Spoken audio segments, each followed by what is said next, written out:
रूस के अंदर ड्रोन अटैक ने बढ़ा दी है रूस की चिंता। पुतिन ने बॉर्डर पर कड़ी सुरक्षा के आदेश दिए हैं। इस वक्त की बड़ी खबर, रूस के अंदर ड्रोन अटैक ने बढ़ाई रूस की चिंता। पुतिन ने बॉर्डर पर कड़ी सुरक्षा के आदेश दिए। रूस को कई शहरों में यूक्रेनी ड्रोन अटैक की आशंका है।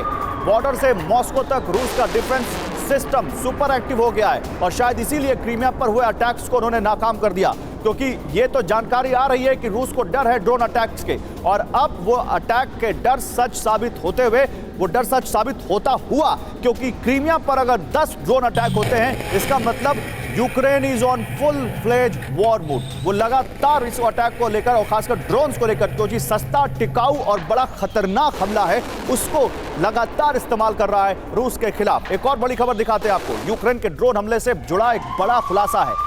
ब्रायंस्क में, जो कि रूस के अंदर है, यूक्रेन ने Tu-141 ड्रोन से हमला किया। मॉस्को रीजन में UJ-22 ड्रोन से हमला किया। दिसंबर में एंजल्स एयरबेस पर Tu-14 से हमला हुआ था।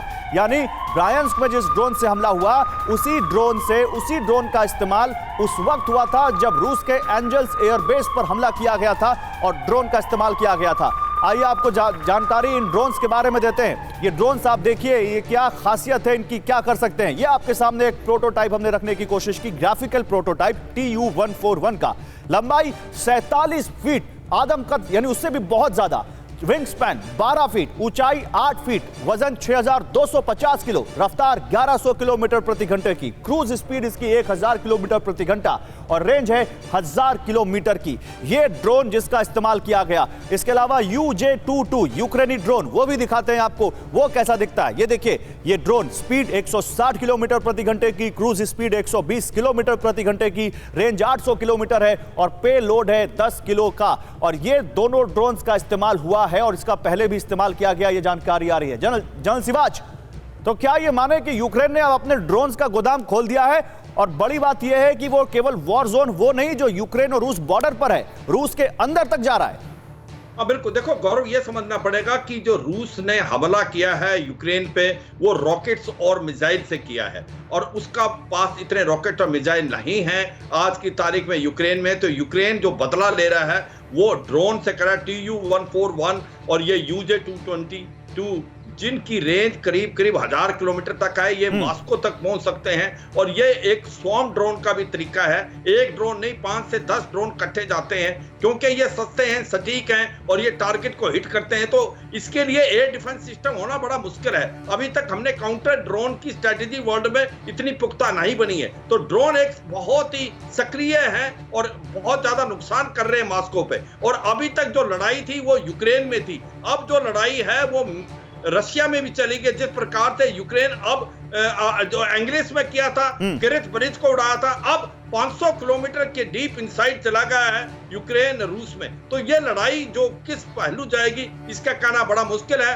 अगर यूक्रेन को और हथियार मिलते रहे तो यूक्रेन करेगा हमला रूस पे, क्योंकि रूस एक बहुत बड़ा ऑफेंसिव प्लान कर रहा है स्प्रिंग में। जो तो ये तो फिर मैं आपके पास आता हूं सर एडमिरल ग्रेवाल, ये तो रूस को या कहें पुतिन को उकसाने वाली बात है कि आप मॉस्को में अगर ड्रोन अटैक कर देते हैं तो आप इसको उकसाने वाली बात कह सकते हैं। मैं तो कहूंगा ये उनको एक तरह से इशारा कर रहे हैं कि हम भी आपके अंदर आकर के अटैक करेंगे अगर आप ज्यादा अटैक करेंगे। ये एक तरह से डराने की बात है, उकसाने की नहीं है। लेकिन आप जानते हैं रूस का इतिहास ऐसा है कि वो डरने वाले नहीं है। तभी तो मैं उकसाने वाली बात कर रहा हूं सर, तभी तो मैं कह रहा हूं कि वो डराना चाह रहे हैं, लेकिन हो सकता है कि ये पुतिन का गुस्सा और बढ़ा दे। गुस्सा नहीं, गुस्से की बात नहीं है। देखिए, ये बड़े सोच समझ करके आगे करेंगे। हाँ। उनके एस्केलेटरी लैडर जो है उसके ऊपर उसके हिसाब से वो जाएंगे। और जहां तक मेरा अंदाजा है उनके अटैक और विध्वंसक होंगे और उनके स्नाइपर्स के थ्रू और बॉर्डर्स के ऊपर ये थोड़ा और अलर्ट हो जाएंगे। ठीक है, मैं यहां पर राजीव नयन जी का भी एक छोटा सा इनपुट लेता हूं, फिर आगे बढ़ता हूं। राजीव नयन जी, सवाल यहां पर यह है, तो क्या ये माने कि यूक्रेन, अभी तक हम बात कर रहे थे कि चलिए स्ट्रैटेजी चेंज हुई नहीं हुई, ये माने कि कहीं ना कहीं ये अटैक ये भी बताते हैं कि यूक्रेन ने 1 साल में बहुत कुछ सीखा है और अपनी वॉर की तैयारियों को इन सर्दियों में और पुख्ता किया है, क्योंकि उनको मालूम है कि वो ड्रोन अटैक करेंगे तो ऐसा तो है नहीं कि पुतिन डर के बैठ जाएंगे, वो भी जरूर काउंटर करेंगे। तो यूक्रेन का कहीं ना कहीं कुछ अंदर चर्निंग है और कुछ ना कुछ उसने किया है अपने आप को मजबूत। देखिए, यूक्रेन को हम लोग बहुत ही अंडर एस्टिमेट नहीं करना चाहिए उनकी मिलिट्री स्ट्रेटजी की। हाँ। 1 साल से ऊपर तक उन्होंने लड़ाई लड़ी है, भले ही हथियार पाश्चात्य देशों से आए, सूचनाएं पाश्चात्य देशों से आए। लेकिन जो आप कुछ अब देखेंगे, वॉशिंगटन पोस्ट ने बड़ा अच्छा एक लेख लिखा था कि जो बहुत लोगों को लग रहा था कि उनकी स्ट्रेटजी, रणनीति, सारी चीज अमेरिका व पाश्चात्य देश तय कर रहे हैं, वह नहीं है।